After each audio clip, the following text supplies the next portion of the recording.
नमस्कार। आइए, आपको स्वागत है हमारे यूट्यूब चैनल आकाश लेक्चर में। और आज हम शुरुआत कर रहे हैं बायोलॉजी क्लास 12 के चैप्टर 14 की पारितंत्र का वॉल्यूम पहला है। चलिए करते हैं शुरुआत आज से इस न्यू लेक्चर की।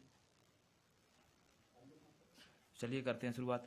अगर अभी तक आपने हमारे चैनल को सब्सक्राइब नहीं किया है तो चैनल को सब्सक्राइब कर लें, बेल आइकन को प्रेस कर लें और अधिक से अधिक लोगों तक इस वीडियो को शेयर करें। चलिए अब करते हैं हम इसको शुरुआत।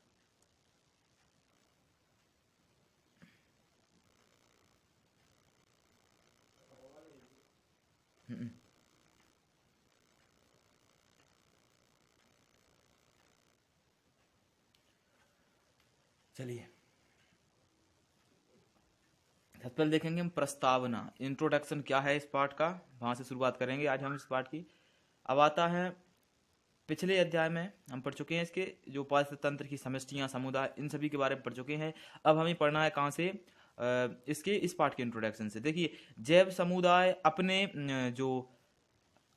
भौतिक पर्यावरण में के साथ मिलकर एक पारस्परिक, जो अपने भौतिक पर्यावरण है उसके साथ मिलकर एक पारस्परिक क्रिया करने वाले एक तंत्र का निर्माण करता है, जिसे क्या बोलते हैं हम, पारिस्थितिक तंत्र बोलते हैं। जिसे हम बोलते हैं पारिस्थितिक तंत्र। मतलब एक ऐसे तंत्र का निर्माण करता है जो इसकी जो है पारस्परिक क्रियाओं को करता है। वो क्या कहलाता है, एक सभी जीवों के बीच एक क्रिया कहलाता है, वो पारिस्थितिक तंत्र कहलाता है।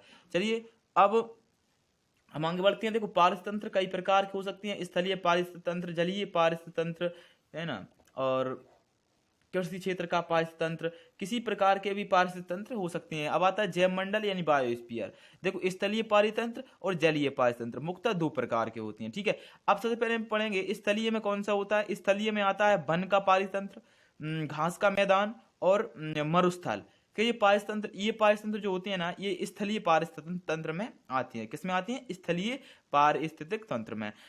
अब जो है जलीय पारिस्थितिक तंत्र में कैसे तालाब आ गया, झील, आर्द्र क्षेत्र, नदी मुहाने या फिर समुद्र, ये सब किस में आती हैं? ये आते हैं जलीय पारितंत्र में। तो ये क्या होती हैं? जलीय पारितंत्र होती हैं। मतलब जो पारितंत्र कृत्रिम व प्राकृतिक तथा जो है अस्थायी या स्थायी किसी भी प्रकार का जो है पारितंत्र हो सकता है। पारितंत्र छोटा हो सकता है, बड़ा हो सकता है। मतलब पारितंत्र तंत्र जो है ना, वो किसी भी प्रकार का इसमें पारितंत्र हो सकता है। ठीक है, तो देखिए अब इसमें जो है ये पारितंत्र है, किसका हैगा? ये एक छोटा सा पारितंत्र समझाया गया है इसमें। ये हैगा स्थलीय, ये स्थलीय पारितंत्र है पहला वाला, और ये जलीय। यानी स्थलीय में क्या होता है, पेड़ पौधे आते हैं, अधिकतर पेड़ पौधे जंतु जो इसमें आते हैं, कौन से? जो स्थल पर रहने वाले होते हैं, यानी जो धरती पर रहने वाले होते हैं। और जलीय में वो आते हैं जो जल में रहने वाले, पादप प्लवक, और इसमें जो छोटे छोटे पौधे होते हैं, और इसके जो मछलियां इसमें अधिकतर आती हैं। ठीक है, अब हम आगे चलेंगे पारितंत्र का संगठन, यानी कि जो पारितंत्र है उसका संगठन क्या है। पारितंत्र का अध्ययन, जो पारिस्थितिक तंत्र का अध्ययन, इसके जैविक व अजैविक घटकों का जो है वितरण या विवरण मात्र नहीं है। मतलब क्या है, पारिस्थितिक तंत्र जो है जैविक या अजैविक घटकों का जो है विवरण मात्र नहीं है। इसमें जो है जीवधारियों व उनके अजैविक घटकों में के जो जीव के बीच जो होने वाली जो विनिमय होता है, जो पारस्परिक क्रियाएं होती हैं, किसके? जैविक और अजैविक घटकों के बीच की जो पारस्परिक क्रियाएं होती हैं, उसको हम बोलते हैं, उसको क्या बोलते हैं हम? उसको बोलते हैं पारिस्थितिक तंत्र। जो उसके बीच में पारस्परिक क्रियाएं होती हैं उसे हम पारिस्थितिक तंत्र बोलते हैं। ठीक है, अब पारिस्थितिक तंत्र के संरचनात्मक घटक कौन से होते हैं, इसके घटक कौन से होते हैं वो देखिए इसके जो घटक होते हैं, पहले होते हैं जैविक घटक। इनमें क्या शामिल होता है, मतलब इसके अजैविक घटक और जैविक घटक, दो प्रकार के घटक होते हैं, जैविक घटक, अजैविक घटक। तो सबसे पहला जो इसका आता है वो आता है जैविक घटक कौन कौन से होते हैं। देखो, उत्पादक अर्थात हरे पौधे, जो उत्पादक या पर हरे पौधे जो आते हैं वो किस में आते हैं? पारितंत्र के जैविक घटक में आते हैं। ठीक है, और उपभोक्ता और जो उत्पादक होती हैं वो किस में आती हैं? जैविक घटक में आती हैं। अब अजैविक घटक में कौन कौन, और इसमें जो कहता है उपभोक्ता जैसे शाकाहारी हो गए, मांसाहारी, अपघटक, ये सभी जो किस में आती हैं? जैविक घटक में आते हैं। अब इसका हमें देखना है अजैविक घटक में कौन कौन आता है। ठीक है, अब किस में देखना है? अजैविक घटक में कौन कौन आता है।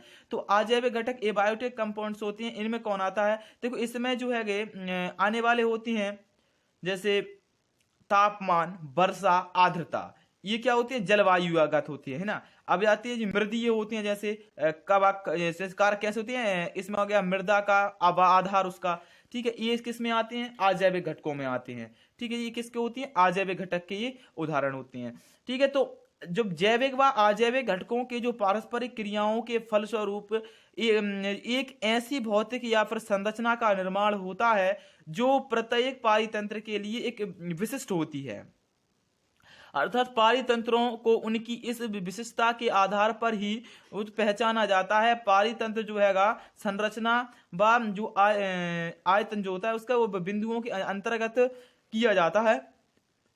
तो इसमें जो हैगा जो प्रजाति, संगठक, स्तर, विन्यास, पौधों को बनाकर इन सभी को क्या किया जाता है, इसमें वर्णन किया जाता है।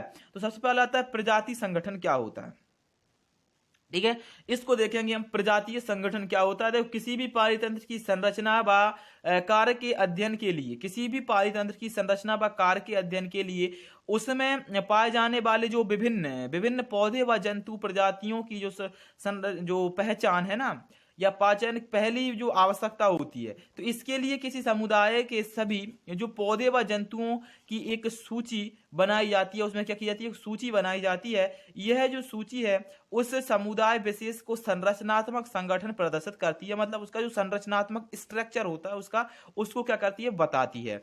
देखिए इन पौधों व जंतुओं की जो प्रजातियों के जो गठन में एक संरचना या अध्ययन का होता है, उसका क्या होता है, एक द्वितीय पद भी होता है। तो समुदाय के जो विश्लेषणात्मक गुण ये सभी इसमें आती है, मतलब स्तर, विन्यासित, स्थिरीकरण, मतलब वह कैसा विन्यासित है, का उसकी पोषी संरचना क्या है, ये सभी किस में आती है, प्रजाति उसके संगठन में आती है, मतलब किस प्रकार का पोषण करता है, ये सब उसमें आते हैं, ठीक है।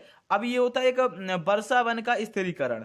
वर्षा वन का स्थिरीकरण देखो साम्यावस्था पारितंत्र में अपने जीवों की जो समष्टियों के समान स्वाभिमान, मतलब उसके लिए जो क्षमता होती है, उसको धारण करने की जो क्षमता आती है, वो किस में आती है, वो वर्षावन के इसमें आती है। इन सभी को तो अभी हमें देखते चलना है, ये कुछ ज्यादा इंपॉर्टेंट नहीं है। इसमें उत्पादकता, अपघटन, ऊर्जा प्रवाह और जो पोषक चक्र, ये सभी हम इसमें आज पढ़ने वाले हैं आगे चलकर, ठीक है। अब इसमें देखिए, अब हम पढ़ेंगे क्या, जो है तालाब का पारितंत्र। सबसे इंपॉर्टेंट इसमें टॉपिक यही है कि तालाब का जो पारितंत्र होता है, यानी कि जो एक तालाब का पारितंत्र होता है, उसका चित्र बनाइए, ये करके बनाया जाता है। तो इस प्रकार का चित्र बनता है, इसमें क्या या फिर चित्र बनाया जाता है, और इसमें A B ऐसे लिखे हुए हैं, इसी साथ पूछा जाता है इनको इनके नामों को वर्णित कीजिए या इनके नामों को लिखिए, ठीक है। तो इसका जो आंसर है वो इस पे दिया गया है, ये इसका आंसर है। अब हम लेकिन इसको समझेंगे, ठीक है। इसमें क्या आएगा, मतलब इसमें एक तालाब होता है। अब तालाब के अंदर बहुत सारे जीव होते हैं। अब इन जीवों में जो छोटे छोटे प्लवक होते हैं वो इसके क्या होते हैं, उत्पादक होते हैं। छोटे छोटे प्लवक क्या होती हैं, इसके उत्पादक होती हैं। कुछ छोटे छोटे कीट या फिर पादप प्लवक, ये सब इसके क्या होती हैं, उत्पादक होते हैं। अब इनके बाद जो इस कीटों को खाने वाले, इनको खाने वाले जो बड़े जीव होती हैं या छोटी वाली मछलियां होती हैं या फिर और कोई कीट होते हैं, वो इनको खाते हैं। अब इनके बाद थोड़ी बड़ी वाली मछलियां होती हैं, वो इन छोटी मछलियों या छोटे कीटों को खाती हैं। तो इस प्रकार से ये क्या होता है, एक पारिस्थितिक तंत्र बन जाता है। तो ये पारिस्थितिक तंत्र चलता रहता है, ठीक है। इसमें देखिए पहले एक नंबर पर अजैविक पदार्थ, जैसे अकार्बनिक या कार्बनिक, कोई भी हो सकता है, पौधा हो सकता है, कुछ भी पादप प्लवक हो सकते हैं। अब दूसरे नंबर पर जो आता है उत्पादक, जड़ वाली जो वनस्पति है, और जो उत्पादक पादप प्लवक, इसमें ये भी आ सकते हैं। अब प्राथमिक जो उपभोक्ता कौन होते हैं, शाकाहारी होते हैं। जो तले जीव या फिर जो प्राकृतिक उपभोक्ता शाकाहारी, जंतु प्लवक भी, ये जंतु प्लवक होते हैं। पादप प्लवक के बाद इसमें जंतु प्लवक आते हैं जो पादपों को खाते हैं, ठीक है। अब द्वितीयक उपभोक्ता, जैसे मांसाहारी, कोई भी मांसाहारी जीव है वो कौन सा होगा, द्वितीयक उपभोक्ता में आ जाएगा। तृतीयक उपभोक्ता में कौन आएगा, द्वितीयक मांसाहारी। और मृतोपजीवी में जो जीवाणु, कवक या फिर अन्य जो अपघटनकारी, उन सभी जीवों को क्या कर रहा है, अपघटन कर रहा है, वो इसमें आ सकता है, ठीक है। तो इसमें क्या आएगा, देखो अन्य सभी पारिस्थितिक तंत्रों में समानतः जो तालाब व पारितंत्र का लगभग जो स्वयं वाहनीय इकाई होती है। देखो जो जलीय पारितंत्रों में पाए जाने वाले एक जटिल पारस्परिक क्रियाओं को सरल या सहज रूप से स्पष्ट करती है। तो तालाब का एक उथला जलाशय होता है, तालाब तो एक उथला कैसे होता है, जलाशय होता है, ठीक है। एक उथला जलाशय होता है जिसमें पौधे व जंतु दोनों को ही पाए जाते हैं। इसमें पौधे भी पाए जाते हैं और जंतु भी पाए जाते हैं। पौधे व जंतु ही जो है इसका पारितंत्र रूप दे देते हैं। मतलब इस तालाब को क्या कर देते हैं, पौधे व जंतु इसमें पाए जाते हैं, वही इसको एक पारितंत्र का रूप दे देते हैं। मतलब वही इसको एक पारितंत्र बना देते हैं। इस छोटे से जलाशय के पारितंत्र के रूप में वर्णित जो है चारों कार्यों को संपादित होते हुए देखा जा सकता है। मतलब इसमें सभी कार्य जो हैं वो संपन्न होते हैं इस छोटे से पारितंत्र में। जो सभी है, सभी प्रकार के इसमें जीव पाए जाते हैं, सभी कार्य इसमें संपन्न होते हैं। तो निम्न दो घटक होते हैं इसके, कौन से, अजैविक घटक और जैविक घटक। इनके बारे में हम कल पढ़ने वाले हैं। तो आज हमने इतना ही रखा था। तो अगर अभी तक आपने हमारे चैनल को सब्सक्राइब नहीं किया है, चैनल को सब्सक्राइब कर लें, बेल आइकन को प्रेस कर लें और अधिक से अधिक लोगों तक इस वीडियो को शेयर करें। थैंक यू, धन्यवाद।